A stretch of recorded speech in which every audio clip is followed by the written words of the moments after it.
runs in his blood. But Johnny Parsons III isn't just living up to the family name. He's out writing his own chapter. From growing up around legends to sliding sideways in a midget with the Gopher Midget Series, Johnny's carving dirt and making noise. Hear his story on MBTV Sports.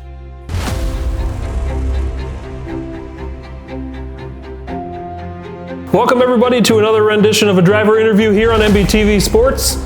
Today we're down in Owatonna, Minnesota, here with Johnny Parsons III. Johnny, thanks for taking the time out of getting a couple cars ready here to hit the season. Yeah, no problem. Yeah. First, you guys have a lot of family history in the sport and in racing. Kind of take us through a little bit of your family's history involved. It might not be in upper Midwest, upper Minnesota, but your involvement in midget racing and sprint car racing in general. Right. Well, my grandfather, he started racing midgets back pre-war, and then post-war, really turned it on. Was pretty good. And then he made it to the 500 in '49, finished second, and won the national championship, and then followed it up with a win the following year in the 500. And it's fitting that it's 500 week this week. And you said off camera, it's your grandpa's 75th anniversary of winning the Indy 500. Yep. As the race comes, like how big is that Indy 500 to yourself and your family? And I grew up in the town of Speedway, so it's kind of a way of life. Even the students there they're still living in town, it's huge for the state and then the town and my family too. It's almost like a family reunion. All my family comes in from wherever they live now and come to the race. And are you going? I am. When do you take off? I'll probably leave Friday morning. So with it being a big family reunion, when you get down there, it's got to be kind of like the Knoxville Nationals for people. You only see them once a year, hopefully. The people? Yeah. Yeah, I mean, we keep in touch, but yeah, I mean, it's kind of nice because I could just roll into town, whatever, and crash at mom's, and It's like you're in high school again, sleeping on the couch. Yeah. Yeah. And just how exciting is it to know that your family has a spot on the plaque in that Indy 500 trophy? It's pretty cool, and his winning car is restored and in the museum, and they're going to get that out Sunday at the race, and somebody's going to drive that around. So that's pretty cool. And being from Speedway, yes, it's part of Indianapolis, but how incredible is the crowd that is at that event? Well, this year I guess it's a record 325,000 people. The town of Speedway is only like 12,000 people, so it's pretty huge. Yeah. And now transitioning kind of into your racing career here, where did you get your start? Like, what did you start in, and kind of how has your career progressed over the years? I started in quarter midgets at 9 and raced those for a few years and moved up to go-karts. And when I was in college, I raced midgets a few times, and then some 3/4 midgets, and then moved into sprint cars. Honestly, it was at that time the cheaper way to go. And raced those for a few years, and still sponsor money was tough to come by. I don't care what your name is, So I ended up running a sportsman midget division up in Joliet, Illinois, at Morris County primarily, UMARA, and I did really well, won some races there. Got the attention of, it's more about who you know, right? So got the attention of a friend of my stepdad's who was a strength coach for the Indianapolis Colts. And he went into Jim Irsay and told him, hey, you got to sponsor this kid. So that was the year that they reopened the 16th Street Speedway, which the original 16th Street Speedway was a little paved quarter-mile track across the street from the 500 on 16th Street. And when they reopened it, it was actually, they took the old ballpark on 16th Street closer down to downtown Indianapolis and turned it into a little dirt track. So timing worked out really well to be sponsored by the Indianapolis Colts there in Indianapolis. So that really got me going, full time, I guess.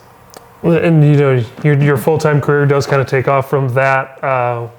What more did you do? Did you run anything with USAC? Did you run anything in that avenue at all when you were there?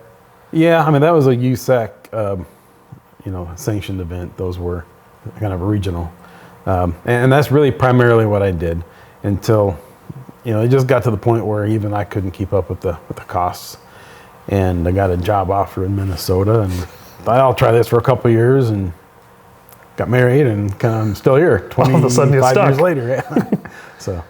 And so you come up to Minnesota, you kind of find the non-wing sprint car division. What could you take from Indiana over to our non-wing sprint car division up here? Well, for quite a while I ran the wing. I'd never raced a wing before until I moved up here, and that's all there was. So I hooked up with Brian Madsen and ran his car for quite a few years. And then hooked up with Mark Daniels, and then we kind of took that forward until they started the non-wing division, and for the sprint cars, and it was a limited engine program. But at that time, I'd been out of it.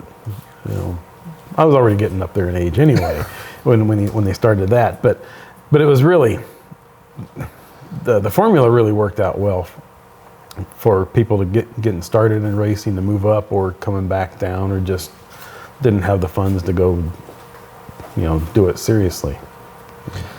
And now we transition back into a midget. Yeah. It's been how long since you've been into a midget? Last time I raced a midget was in 1999. So up till this new division. So we kind of talked off camera that you don't feel like a ton has changed chassis-wise with the midget? They're not that much different. They seem to be smaller.